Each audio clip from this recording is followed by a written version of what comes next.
আসসালামু আলাইকুম। আমি নজরুল ইসলাম চৌধুরী। আহ, আহ, আমি আজকে আমাদের যে নিয়মিত অনলাইন ক্লাস তার সেকেন্ড ক্লাস নিয়ে আলোচনা করব।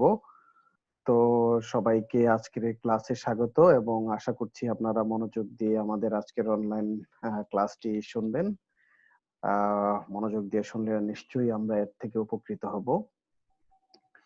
তো আজকের বিষয় হচ্ছে আমাদের ইন্টেলেকচুয়াল প্রপার্টি। এই ক্লাসটি আমি অনলাইনেও আপনাদের ভার্চুয়ালি নিয়েছিলাম। তো আজকে চেষ্টা করছি যে সিমিলার একটা ক্লাস রেকর্ড করে যদি আপনাদের দেয়া যায়, হয়তো বা আপনারা বিভিন্ন ভাবে ফ্লেক্সিবল ওয়েতে এটা হেডফোন ইউজ করে শুয়ে শুয়েও হয়তো জিনিসটা পড়লে আপনাদের রিভিশন হয়ে যাবে, পরীক্ষায় সেটা হয়তো কাজে লাগবে। সো এই জন্যই আমার সেই প্রচেষ্টা, আশা করি আপনাদের কাজে লাগবে। শুরুতে আমরা ইন্টেলেকচুয়াল প্রপার্টির যে বিষয়গুলো নিয়ে আজকে নেক্সট 30 to 35 মিনিটস যে আলোচনা করব তা হচ্ছে ইন্টেলেকচুয়াল প্রপার্টি বলতে কি বোঝায়, ইন্টেলেকচুয়াল প্রপার্টি রাইটস বলতে কি বোঝায়, এবং কেন এই ইন্টেলেকচুয়াল প্রপার্টি প্রোটেকশনের প্রয়োজনীয়তা আছে, এটা সম্পর্কে কিছু বেসিক্স ইনফরমেশন জানবো। ইন্টেলেকচুয়াল প্রপার্টির অনেক ধরনের প্রকারভেদ আছে, তো এই প্রকারভেদ গুলো কি, কোনটা কোন পার্সপেক্টিভে ইউজ হয় আমরা সেটা দেখব, এবং বাংলাদেশে ইন্টেলেকচুয়াল প্রপার্টিটা নিয়ন্ত্রণ করার জন্য, এনফোর্স করার জন্য কি ধরনের আইন কানুন এবং কোন ধরনের প্রতিষ্ঠানগুলো আছে সেটা আমরা আলোচনা করব। ট্রিপস এগ্রিমেন্ট এবং ডব্লিউটিও এবং আদার্স ইস্যু গুলো আমরা আলোচনা করব। আর পার্টিকুলারলি কপিরাইট কি, ট্রেডমার্ক কি, উদাহরণ সহ প্যাটেন্ট কি, এই জিনিসগুলো আমরা আলোচনা করব। ইন্ডাস্ট্রিয়াল ডিজাইন, জিওগ্রাফিক ইন্ডিকেশন, এই জিনিসগুলো আলোচনা করব। সো আমরা চলে যাই মূল পর্বে। এখানে একটু বলে রাখি, শুরুর দিকে বলে রাখা ভালো, সেটা হচ্ছে যে আমি আমার স্লাইডে যে যতগুলো বিষয় নিয়ে এসেছি সবগুলো বিষয় যদি ডিটেল বলতে যাই, এটা আসলে অনেক লম্বা একটা ক্লাস হয়ে যাবে। আমার মনে হয় অনলাইনে এটা ফিজিবল হবে না। সো এত সবকিছু একসাথে কভার করার জন্য তো বেটার, এই জন্য আমিও চেষ্টা করছি যে এটা 30-35 মিনিটের মধ্যে যদি রেস্ট্রিক্ট করা যায় তাইলে হয়তো জিনিসটা ফ্রুটফুল হবে। সো অনেক কিছু আমি সেজন্য স্কিপ করে যাব। আপনারা, আপনাদের কাছে স্লাইড গুলো আছে, ওটা দেখলেও পাবেন। আর ক্লাসেও ছিলেন, আপনাদের রেসপন্স শুনে মনে হয়েছিল যে আপনারা আসলে মনোযোগের সাথেই শুনছিলেন। সো এই ভিডিওতে অনেক কিছুই আমি স্কিপ করে যাব, শুধু মূল মূল জিনিসগুলোই বলার চেষ্টা করব। So, শুরুতে আমরা বলে রাখি what is actually intellectual property and what is actually intellectual property rights, rights এর বিষয়গুলো কি। ইন্টেলেকচুয়াল প্রপার্টি আমরা আগেও বলেছিলাম, it's nothing just a creation of mind, যেটার উপরে যিনি, এই ক্রিয়েশন অফ মাইন্ড যার, যেটার স্রষ্টা যিনি, এই আবিষ্কারের স্রষ্টা যিনি, এই সৃষ্টির স্রষ্টা যিনি, আমরা in terms of intellectual property আলোচনা করছি। সো এই জিনিসগুলোর উপরে যিনি তৈরি করছেন তার অ্যাবসুলেট একটা রাইট তৈরি হওয়ার, এই জায়গাটা হচ্ছে ইন্টেলেকচুয়াল প্রপার্টি রাইটস। আর ক্রিয়েশন অফ মাইন্ড যেটা, ওই যে জিনিসটা, যেটা হতে পারে আবিষ্কার, হতে পারে কোনো শিল্পকর্ম, হতে পারে সাহিত্য, কোনো একটা সিম্বল হতে পারে, একটা নাম হতে পারে, লোগো হতে পারে, এই জিনিসগুলো হচ্ছে ইন্টেলেকচুয়াল প্রপার্টি। তো ইন্টেলেকচুয়াল প্রপার্টিটা বর্তমানে যে ব্যবসা বাণিজ্য, যে এটা ব্যবসা বাণিজ্যের ক্ষেত্রে খুবই সেনসিটিভ একটা বিষয়, কারণ এর মাধ্যমে আসলে ব্যবসা বাণিজ্যের রেভিনিউ সহ মার্কেট ডমিনেশন, মার্কেট শেয়ার অনেক কিছুই নির্ভর করে। সুতরাং এটা একটা most sensitive issue in modern day business. So আপনারা যদি দেখি যে এটা প্র্যাকটিসটা কেমন, উন্নত দেশগুলো এই ইন্টেলেকচুয়াল প্রপার্টি স্বাভাবিকভাবেই তারা এই জিনিসগুলোতে অনেক এগিয়ে আছে। সো তারা এটা থেকে গেইনার হয়, তারা এটা ব্যবহার করে মার্কেট মার্কেট শেয়ারটা বাড়াতে চায়, মার্কেট ডমিনেশন বাড়াতে চায়, রেভিনিউ জেনারেট করতে চায়। আমাদের মতো স্বল্পোন্নত দেশ এবং উন্নয়নশীল দেশ, তাদের জন্য মূলত আসলে এই ইন্টেলেকচুয়াল প্রপার্টি রাইট বিষয়টা তে আমরা একটু পিছিয়ে আছি, এবং আমাদের জন্য এনফোর্স করাটাও একটু ডিফিকাল্ট, কারণ আমাদের সামগ্রিক আসপেক্ট যদি চিন্তা করতে হয়, তাহলে হয়তো এই মুহূর্তে আমাদের এটাকে এনশিওর করানোটা ডিফিকাল্ট হবে। হ্যাঁ, আমাদের যদি আমাদের লোকাল পার্সপেক্টিভে আমরা ভাবি, তাইলে হয়তো আমাদের যারা এই লোকাল ইন্টেলেকচুয়াল প্রপার্টি ক্রিয়েটর যারা আছেন, তাদের জন্য বেটার হবে। কিন্তু অনেক ক্ষেত্রেই আমরা বই, পুস্তক, সফটওয়্যার অনেক কিছুর জন্য বিদেশি আবিষ্কারকদের উপর নির্ভরশীল। সো যদি আমরা এনফোর্স করি শতভাগ, তখন দেখা যাবে যে বিদেশিদের যে আবিষ্কারটা, যেগুলো আমরা ফ্রি ইউজ করছি, সেটা হয়তো আর আমরা ফ্রিতে বাংলাদেশ ইউজ করতে পারবো না। তো কস্ট এন্ড বেনিফিট অ্যানালাইসিস করে হয়তো আমাদের জন্য এই মুহূর্তে ফিজিবল না, কিন্তু আমরা কতদিন সেটা এনফোর্স না করে থাকতে পারবো, সেটাও একটা প্রশ্নের বিদ্ধ। সো এই হচ্ছে ইন্টেলেকচুয়াল প্রপার্টি এবং ইন্টেলেকচুয়াল প্রপার্টি রাইট সম্পর্কে কিছু জেনারেল আলোচনা। শুধু আমরা রাইটস নিয়ে, যেটা আগে একটু বলেছিলাম, যে অ্যাবসুলেট রাইট তৈরি হয় ক্রিয়েশনের উপরে। যিনি এটা তৈরি করছেন, আবিষ্কারটা করেছেন, এটা হতে পারে যেকোনো বিষয়ে আবিষ্কার, একটা একটা একটা গানের লিরিক্স যিনি তৈরি করেছেন, এটা একটা ফটোগ্রাফি হতে পারে, যেকোনো কিছু। তো এটার একটা বৈশিষ্ট্য হচ্ছে যে ইন্টেলেকচুয়াল প্রপার্টি জিনিসটা একটু ইনটেনজিবল একটা জিনিস, নন ফিজিক্যাল। আসলে এটা ধরা ছোঁয়া যায় না। এই যে বর্তমান বিষয়, যেখানে নলেজ এবং জ্ঞান, যে বিষয়গুলো আমরা বলি, এখানেই কিন্তু ব্যবসা বাণিজ্য বলেন, সবকিছুতে এটা একটা মোক্ষম জিনিস হিসেবে ব্যবহৃত হয়ে আসছে। সো এই যুগে ইন্টেলেকচুয়াল প্রপার্টিটা একটা দেশের ইকোনমিক গ্রোথের ক্ষেত্রে অনেক বেশি ডমিনেটিং বলবো, বা ক্রিটিক্যাল, যেটাই বলি, খুব ইনস্ট্রুমেন্ট হিসাবে কাজ করবে। এবং ইন্টেলেকচুয়াল প্রপার্টিটা অলওয়েজ এটা টেরিটোরিয়াল ইন নেচার। হ্যাঁ, অবশ্যই এটা দেশের ভৌগোলিক সীমারেখার বাইরেও সে প্রোটেকশনটা আমরা নিতে পারবো, সেটা আমি পরবর্তী স্লাইডে আমরা আসবো যখন, তখন ওটা একটু এক্সপ্লেইন করব। বাট আপাতত এটা আমরা জেনে রাখি যে intellectual property is a territorial in nature. So intellectual প্রপার্টিটা কেন প্রোটেকশনের প্রয়োজন, এই প্রশ্নটা সচরাচর আপনাদের পরীক্ষায় আসে। সো আমরা এই আসপেক্টে একটু আলোচনা করার চেষ্টা করি। এটা যিনি আবিষ্কর্তা, আহ, যিনি আবিষ্কার করেন, তাকে একটা আইনি রিকগনিশন দেওয়া হয়, লিগ্যাল রিকগনিশন, যে তার যে আবিষ্কারটা, তার ধারণাটা, যে তার ক্রিয়েশন অফ মাইন্ড, যেটা, এটার জন্য তাকে একটা লিগ্যাল রিকগনিশন দেওয়া হয়। তো তার এই আবিষ্কারটা অন্য কেউ যেন এক্সপ্লয়েট না করতে পারে, সেটার জন্য একটা প্রোটেকশন দেয়। এটার মাধ্যমে সে মার্কেটের রেভিনিউ জেনারেশন এবং মার্কেট ডমিনেশন লাভ করে। ইন্টেলেকচুয়াল প্রপার্টি রাইট, এটা চাইলে সে অন্য কাউকে ব্যবহারের অনুমতিও দেওয়া যায়। সো এই অনুমতি দিতে যে দেওয়ার আগে আমার নিজের রাইটসটা, আমি আবিষ্কারক হিসেবে আমার নিজের রাইটসটা এনশিওর হলেই দেন অন্য কেউ আমার কাছ থেকে নিতে আসবে। আদারওয়াইজ সে তো নিজে থেকে ইউজ করা শুরু করবে। সো ওই লিগ্যাল রাইটসটা তাকে দেওয়া হচ্ছে, তাকে অন্যরা যেন এক্সপ্লয়েট না করতে পারে সেই রাইটসটা দেওয়া হচ্ছে।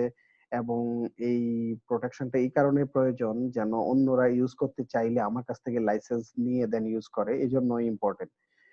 আমার যারা প্রতিযোগী ব্যবসা প্রতিষ্ঠান আছে, কম্পিটিটর যারা, আহ, তাদেরকে আমার সম্পত্তি ব্যবহারের জন্য, আমার এই আবিষ্কারটা ব্যবহারের জন্য আটকে দেওয়ার ক্ষেত্রেও এই প্রোটেকশনটা ইম্পর্টেন্ট। এই হচ্ছে মোরলেস ইম্পর্টেন্ট। আরো অনেকগুলো বিষয় আছে, আর ডিটেল আলোচনায় না যাই, আপনাদের স্লাইডে আপনারা দেখতে পাচ্ছেন, এগুলো দেখলে আশা করি হয়ে যাবে। Just for the sake of saving time আমি কিছু জিনিস একটু স্কিপ করে যাব। ইন্টেলেকচুয়াল প্রপার্টি রাইটস এর অনেকগুলো প্রকারভেদ আছে, যেটা শুরুতে সচরাচর ব্রডলি যদি বলি, এটা দুই রকমের। একটা হচ্ছে ইন্ডাস্ট্রিয়াল প্রপার্টি, আর একটা হচ্ছে কপিরাইট। তো ইন্ডাস্ট্রিয়াল প্রপার্টির মধ্যে অনেক কিছু অনেকগুলো ইন্টেলেকচুয়াল প্রপার্টি এলিমেন্ট আছে। সেটা হচ্ছে, আমরা যদি দেখি, patents, trademarks, industrial design, geographic indicators, trade secret, layout design of integrated circuit. আর কপিরাইটের মধ্যে আছে লিটারেরি এবং আর্টিস্টিক ওয়ার্কস। এগুলোর বিস্তারিত আলোচনা আমরা সামনে করছি। তারপরে এই অবস্থায় একটু জেনে রাখি যে এই যে ইন্টেলেকচুয়াল প্রপার্টি রাইটস যেগুলো, এগুলো কেনা বেচা করা যায়, এক্সচেঞ্জ করা যায়, আরেকজনকে ব্যবহারের জন্য লাইসেন্স দেয়া যায়, অনেক কিছু।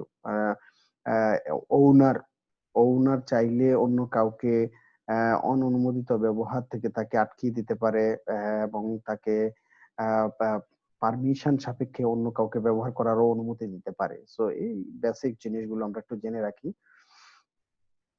এখন আমরা দেখব যে পার্টিকুলারলি কপিরাইট কোনটা, বা কোন প্যাটেন্টটা,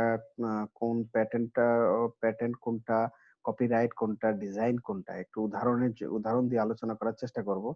যেমন একজন একটা বই লিখেছেন, একটা সাহিত্যকর্ম বা শিল্পকর্ম বা বৈজ্ঞানিক কর্ম করেছেন, তো এটা প্রোটেকশনের জন্য সে কোথায় যাবে? সে যাবে হচ্ছে কপিরাইট আইনের ধারস্থ হবে, বই, শৈল্পিক কাজকর্ম বা সায়েন্টিফিক কাজকর্মের জন্য। তো একজন শিল্পী একটা কনসার্ট করেছে, বা একজন একটা পারফর্ম করেছে, কোথাও একটা ব্রডকাস্ট করছে, সেটা প্রোটেকশন সে চাচ্ছে যে তার এই পারফরমেন্সটা প্রোটেকশন রাইটসটা সে নিবে। তো সেটার জন্য সে কোথায় যাবে? কপিরাইটস রিলেটেড যে আর রিলেটেড রাইটস বিষয়ে যে আইন কানুন আছে সেই অফিসে যাবে। বেসিক্যালি আমাদের দেশে সেটা কপিরাইট হিসাবেই, সো ফার আই নো, এই হিসাবেই আছে copyright office, extended version, copyright related rights. তো আবার যদি দেখি যে কেউ একজন একটা জেট ইঞ্জিনের ভিন্ন ফর্মের একটা জেট ইঞ্জিন আবিষ্কার করেছেন, তো এটা এই যে আবিষ্কারটা, এটা যেন নকল না হয়ে যায়, এটা প্রোটেকশনের জন্য সে যাবে হচ্ছে প্যাটেন্ট রিলেটেড অফিসে, প্যাটেন্টের জন্য যাবে।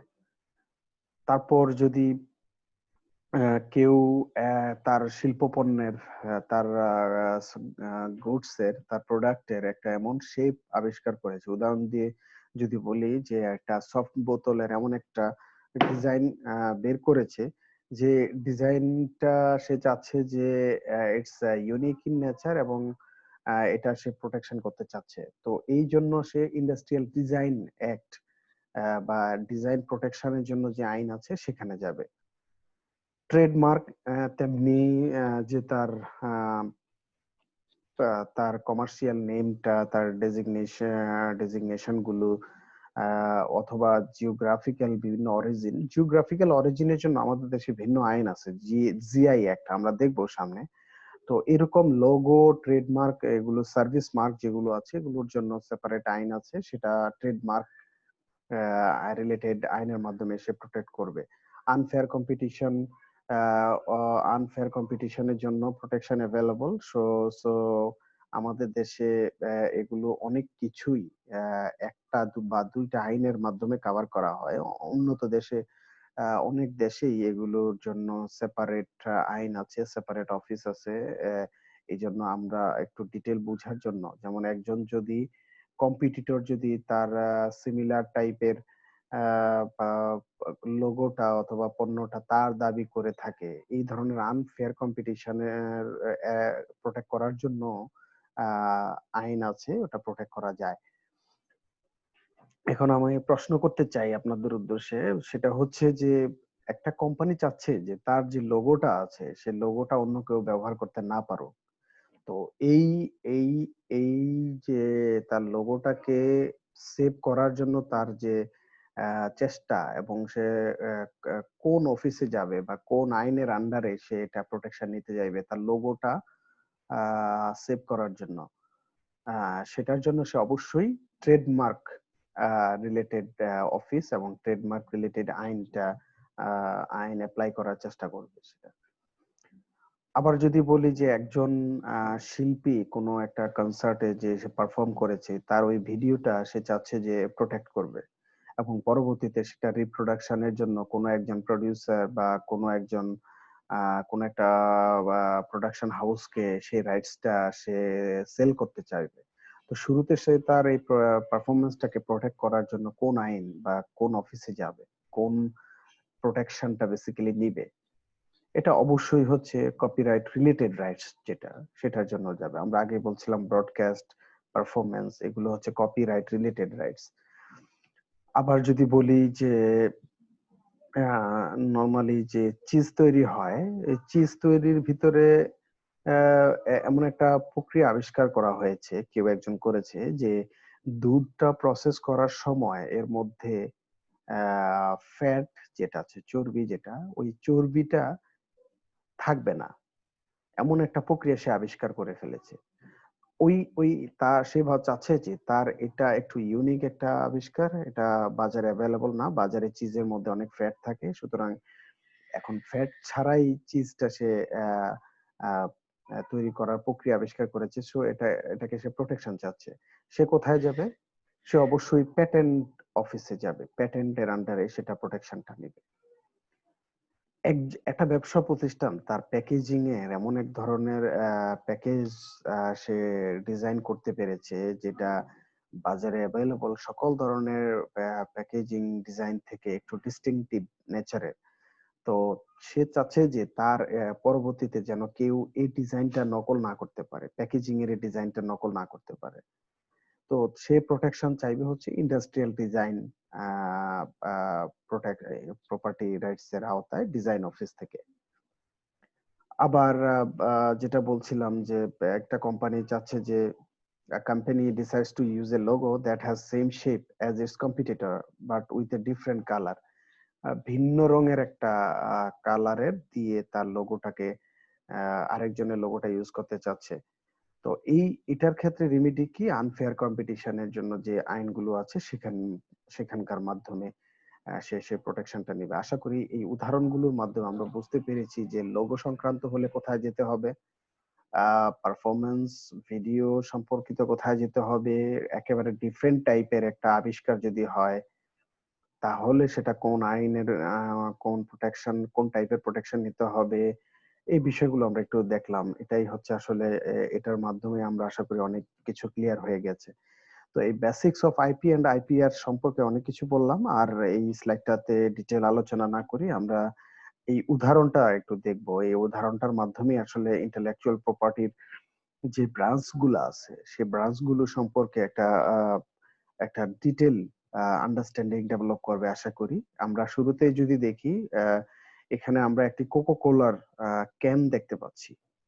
তো এই কোকো-কোলার এই ক্যানের মধ্যে আসলে অনেক ধরনের ইন্টেলেকচুয়াল প্রপার্টি বিষয়টা জড়িত। শুরুতে আমরা যদি দেখি এর যে লোগো এবং ব্র্যান্ড নেম যেটা কোকো-কোলা, এই শব্দটা দেখেন সেটা সে ট্রেডমার্ক মানে ডিজাইন সরি এটা মার্ক, সার্ভিস মার্ক বা ট্রেডমার্ক হিসেবে রেজিস্ট্রি করা, পেটেন্ট করা। সরি, প্যাটেন্ট তো ডিফারেন্ট জিনিস। আমরা আমাদের নিত্যনৈমিত্তিক ব্যবহারে সবকিছুকেই আসলে প্যাটেন্ট হিসেবে বলে ফেলি। That's not correct. এখন হচ্ছে এটা কি হচ্ছে ট্রেডমার্ক, তার লোগো এবং ব্র্যান্ড নেম যেটা কোকো কোলা লাল করে লেখা সেটা ট্রেডমার্কের আন্ডারে সে রেজিস্ট্রি করা।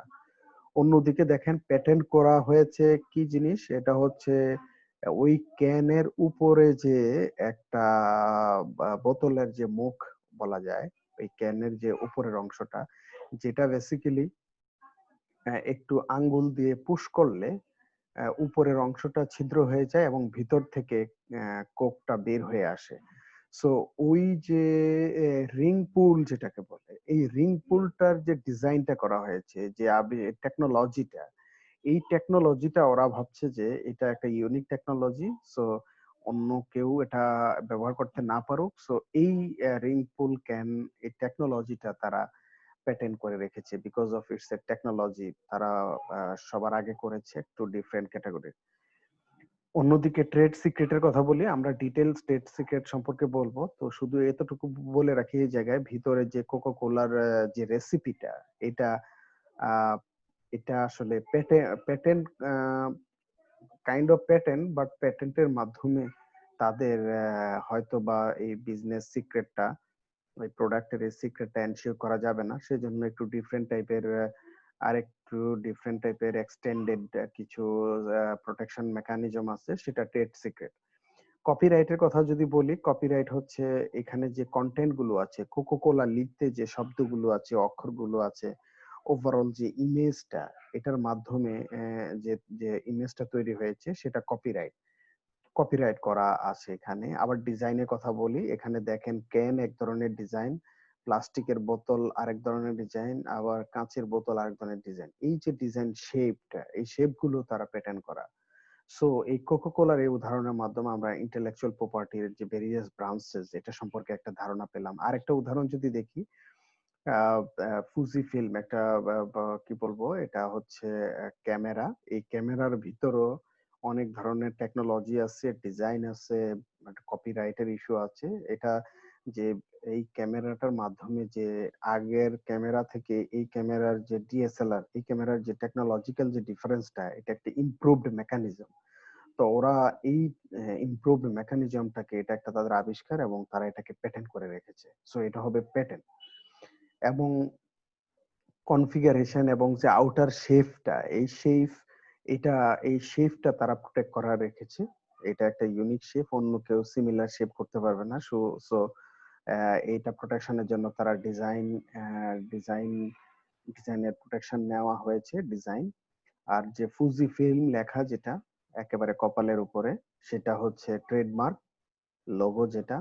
কপিরাইট যদি বলি, এটার গায়ে বিভিন্ন লেখা আছে, এট দ্য সেম টাইম তার যে ম্যানুয়াল এবং ইনস্ট্রাকশন গুলো আছে, সেই লেখাগুলো ও তারা কপিরাইট করে রেখেছে।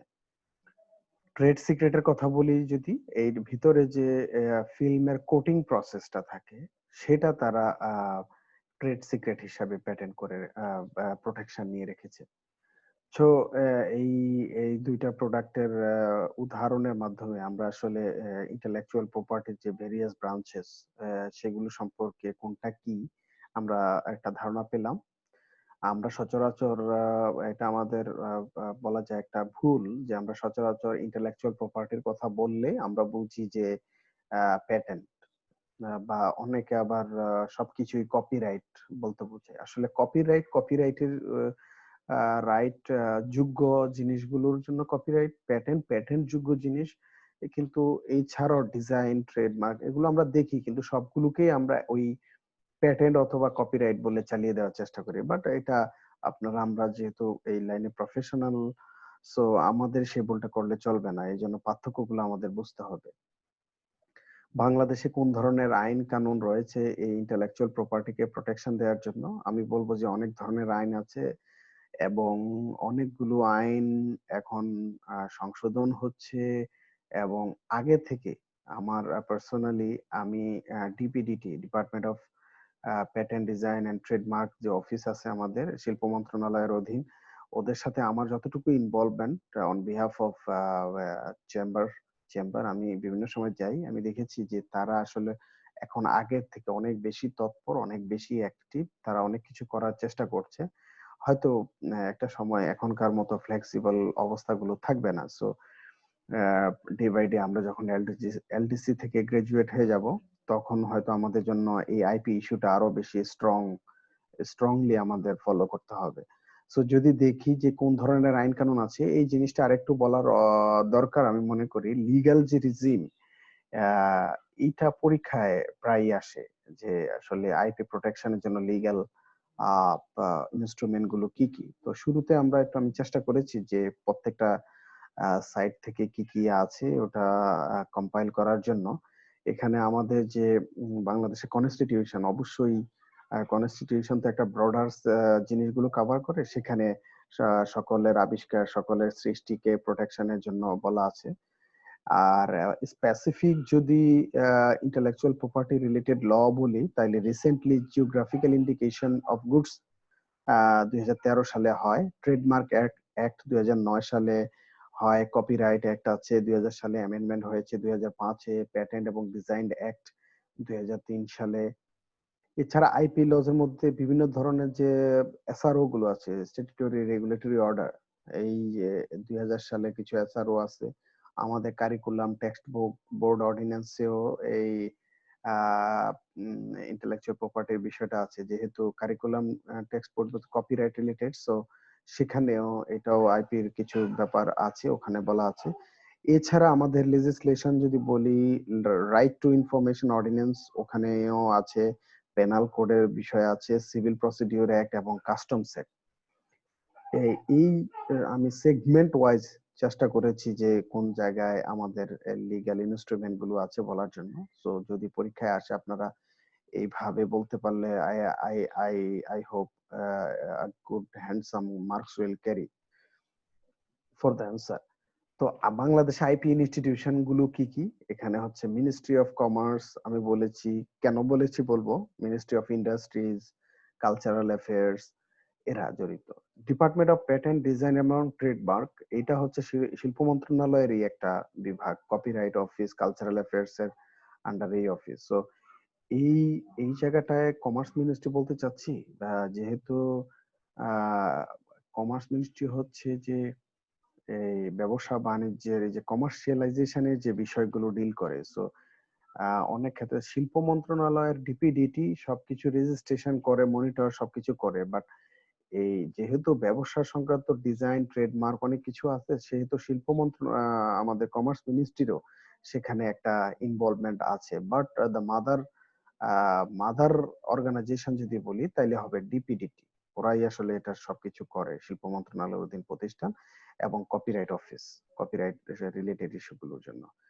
এখানে একটা খুব ইম্পর্টেন্ট জিনিস আমাদের দেশে, এটা এই ইন্টার মিনিস্ট্রিয়াল অথবা এই ডিপার্টমেন্টাল যে কোঅর্ডিনেশনটা, এটা আমাদের একটা উইকনেসের জায়গা। আমরা মনে করি এই জায়গায় আরেকটু ইমপ্রুভমেন্টের সুযোগ আছে। একজন একজন আবিষ্কারককে একটা পার্টিকুলার বিষয়ের জন্য কপিরাইট অফিসেও দৌড়াতে হচ্ছে, শিল্প মন্ত্রণালয়ের অফিসেও দৌড়াতে হচ্ছে, ডিপিডিটি অফিসে দৌড়াতে হচ্ছে, ইভেন এছাড়াও আরো কয়েকটা জায়গায় দৌড়াতে হয়। সো আমরা যেটা দেখছি যে কোকো কোলার উদাহরণটা দেখলাম, কোকো কোলার উদাহরণের প্রত্যেকটা জিনিসের জন্য এভাবে প্রত্যেকটা অফিসে দৌড়ানোর যে ইস্যু যদি বাংলাদেশে তৈরি হয়, ডেফিনেটলি এটা ব্যবসা বাণিজ্যের জন্য একটা আহ, একটু ঝামেলার জিনিস। এটা তাদের কস্ট অফ ডুইং বিজনেস বেড়ে যাবে, তাদের হ্যাসেল বেড়ে যাবে।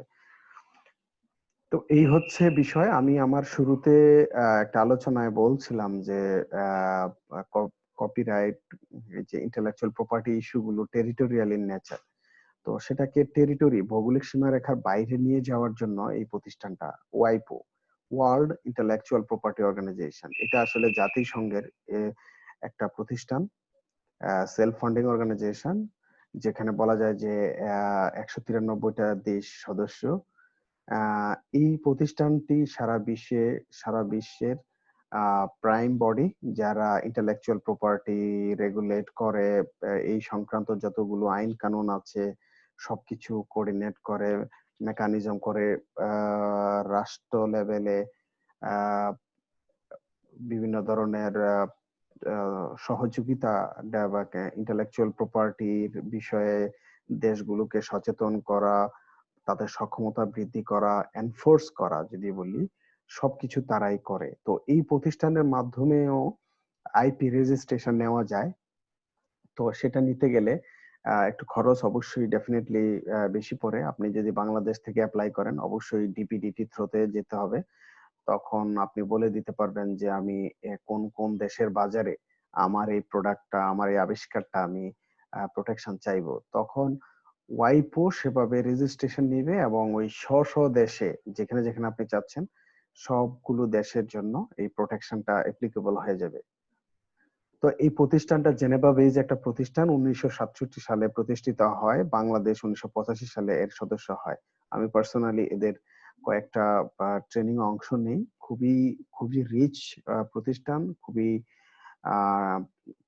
ইন্টেলেকচুয়াল একটা প্রতিষ্ঠান। তারা বাংলাদেশেও তাদের ডিপিডিটির সাথে সরকার লেভেলে এবং প্রাইভেট সেক্টরে বিভিন্ন চেম্বার অফ কমার্স অ্যাসোসিয়েশনের সাথে তারা কাজ করে। তো বাংলাদেশেও তারা আইপি রিলেটেড ইনফরমেশন গুলো অ্যাভেলেবল করার জন্য টিআইএসসি নামে একটা প্রজেক্ট নিয়েছে, technology and innovation support centre. এটা অনেকটা এটিএম বুথের মতো, যেখানে আপনি যদি পার্টিকুলার কোনো ইনফরমেশন সার্চ করেন, শুধু বাটন প্রেস করলে তথ্যগুলো আপনার হাতে প্রসেস ইনফরমেশন সবকিছু বের হয়ে আসবে। এটা করার জন্য চেষ্টা করছে।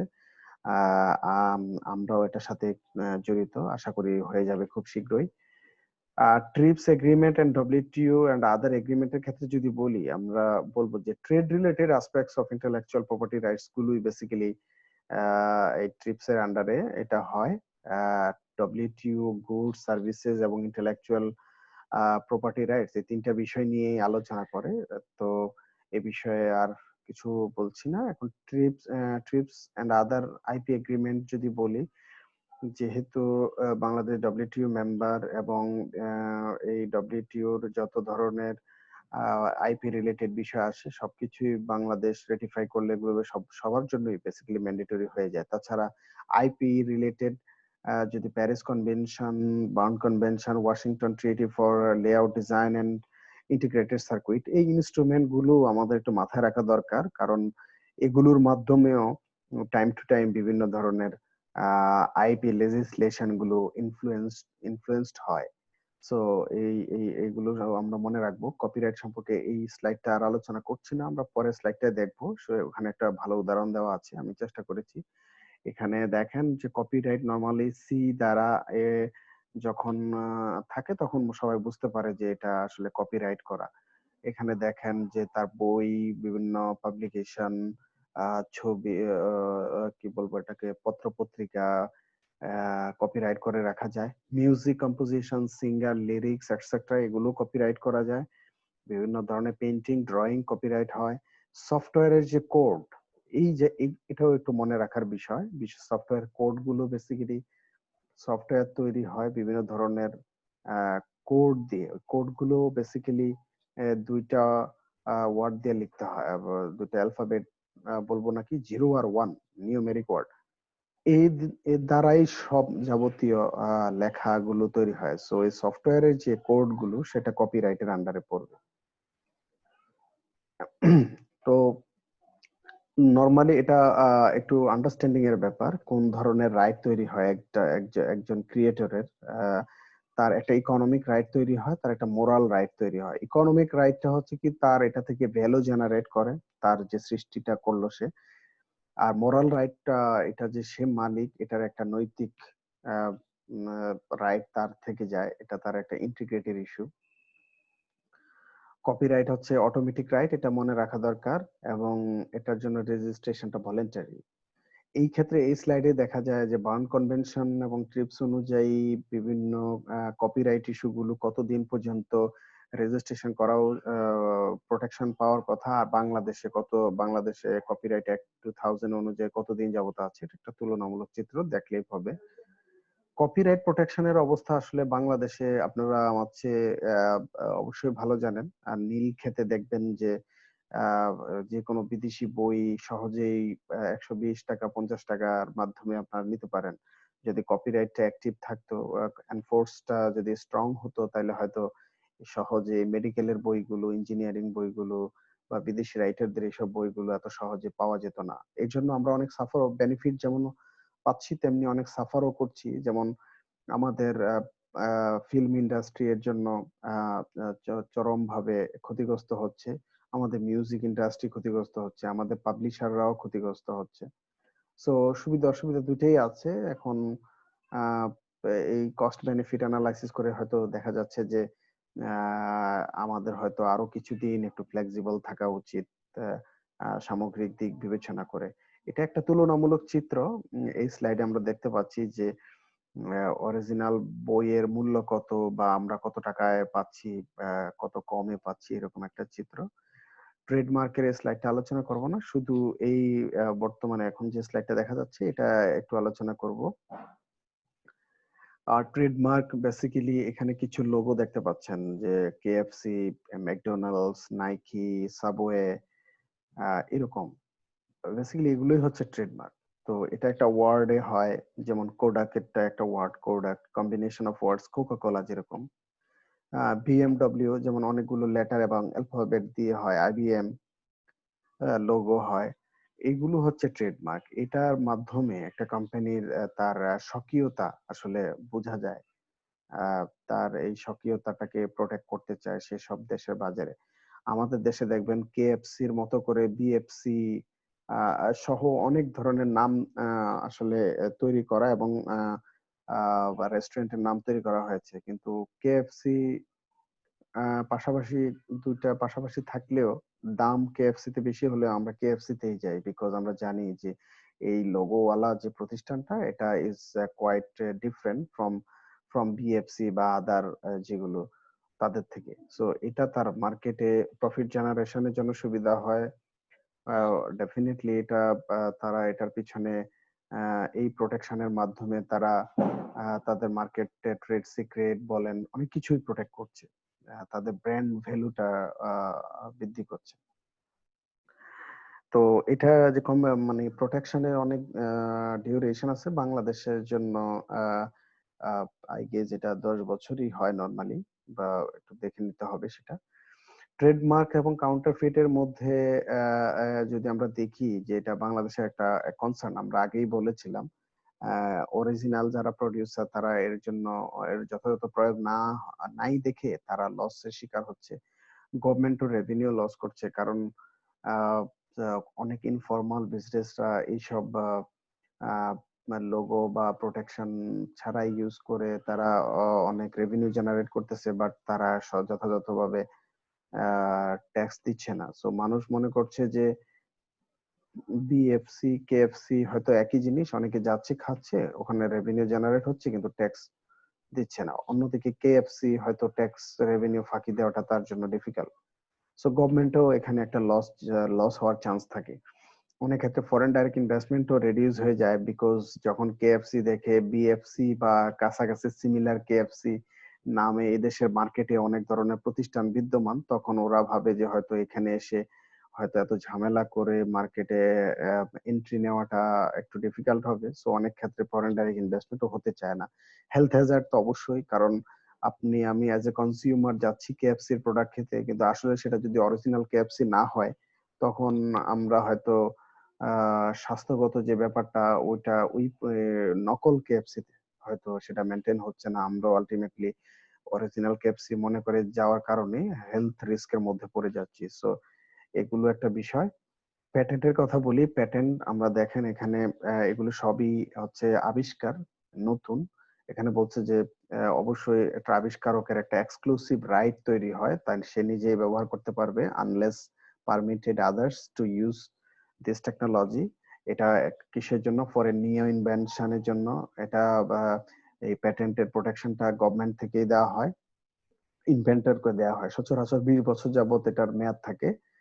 এবং এবং চাইলে এই আবিষ্কারের যিনি আবিষ্কারক, তিনি চাইলে এটা অন্য কাউকে ব্যবহারের অনুমতি দিয়েও বাণিজ্যিকভাবেও লাভবান হওয়ার সুযোগ থাকে।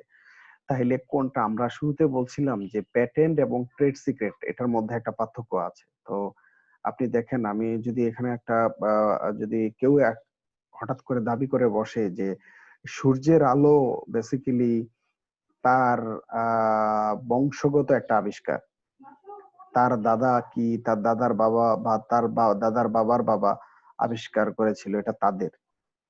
সুতরাং কালকে থেকে কেউ যদি সূর্যের আলো এনজয় করতে চায়, সূর্যের আলো দিয়ে ফসল ফলাতে চায়, সূর্যের আলো দিয়ে সোলার এনার্জি তৈরি করতে চায়, তাকে এটার জন্য রয়্যালটি দিয়ে দেন ইউজ করতে হবে। কেউ যদি দাবি করে, তাহলে এই দাবিটা কি সত্য কি মিথ্যা, বা এটা কি প্যাটেন্ট করে রাখতে পারবে কিনা সে যদি চায়।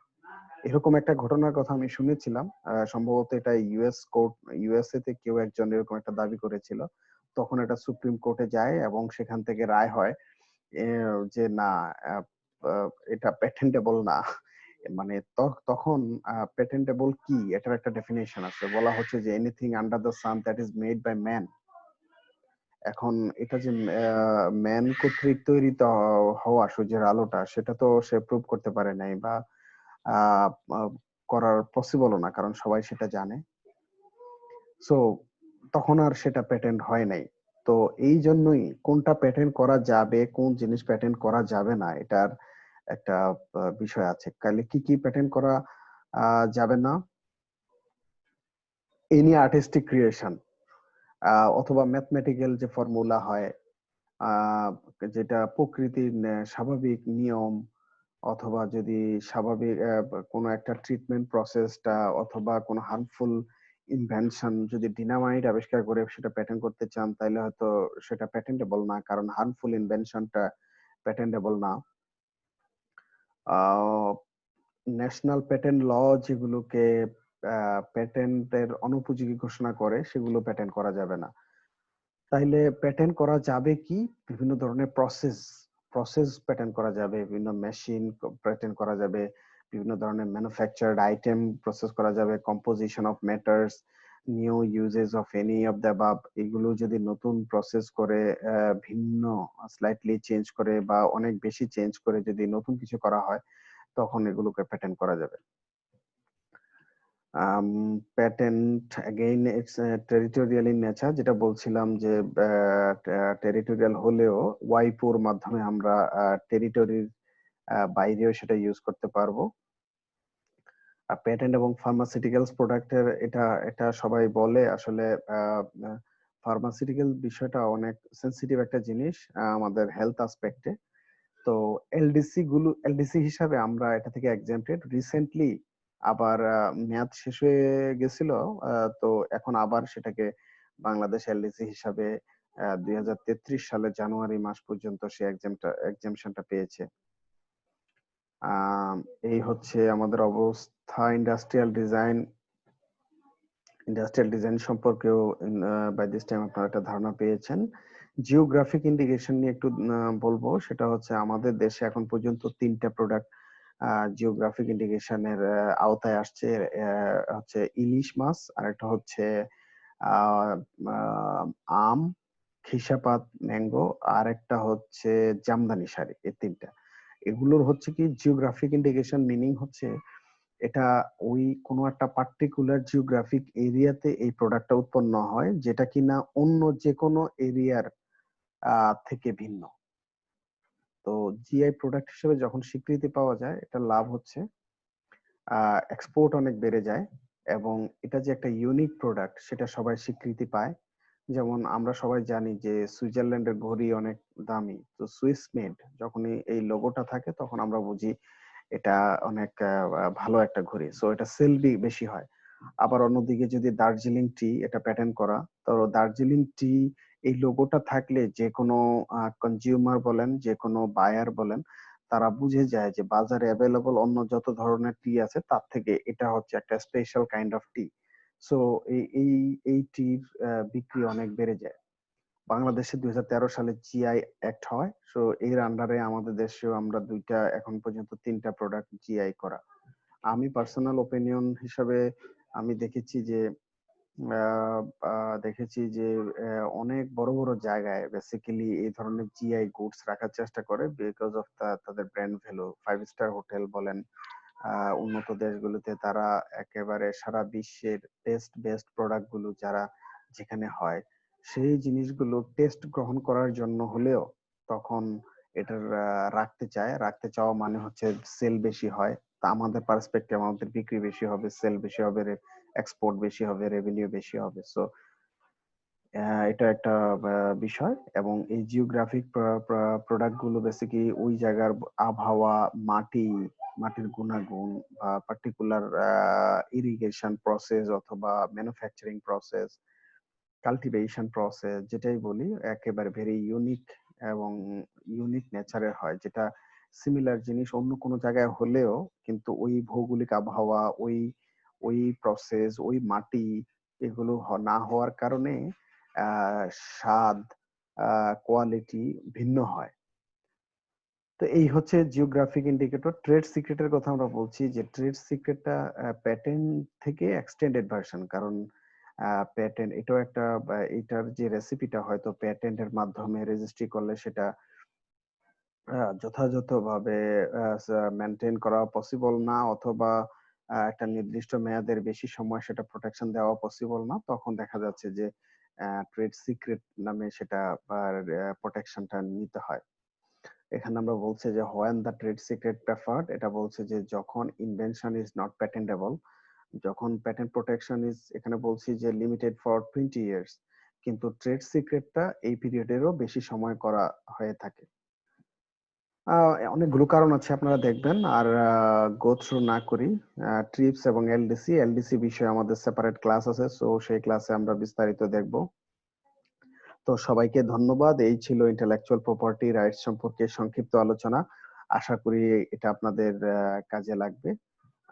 সো সবাইকে আবারও ধন্যবাদ জানিয়ে এখানে শেষ করছি। আসসালামু আলাইকুম।